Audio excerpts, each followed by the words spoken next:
Hello guys, good morning. ಇವತ್ತು ನಮ್ಮ ಮನೆಗೆ ಬೊಳಂಜೀರ್ ಅಂದರೆ ಸಿಲ್ವರ್ ಫಿಶ್ ತಂದಿದ್ದಾರೆ. ಇದನ್ನು ಹೇಗೆ ಮಾಡೋದು ನೋಡುವ. ಇದು ಫ್ರಿಜ್ಜಲ್ಲಿ ಇಟ್ಟಿದ್ವಿ, ಸೊ 1 ಗಂಟೆ ಆಯಿತು ಹೊರಗಿಟ್ಟು. ಇದೆಲ್ಲ ಐಸ್ ಎಲ್ಲ ಬಿಟ್ಟಿದೆ.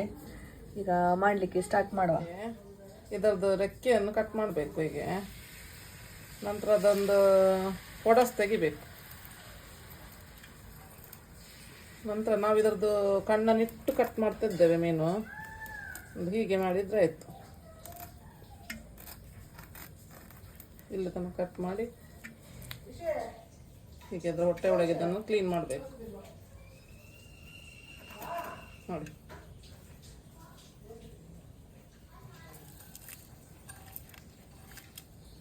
ಇಲ್ಲಿ ನೋಡಿ, ನಮ್ಮ ಮನೆಯಲ್ಲಿ ಎಷ್ಟು ಬೆಕ್ಕುಂಟು. ಎಲ್ಲ ಮೀನಿದು ಮಂಡೆ ತಿನ್ಲಿಕ್ಕೆ ಕಾಯ್ತಾ ಉಂಟು ಬೆಕ್ಕೆಲ್ಲ. ಮೀನನ್ನು ಉಪ್ಪು ಹಾಕಿ ಕ್ಲೀನ್ ಮಾಡ್ಕೊಳ್ಬೇಕು.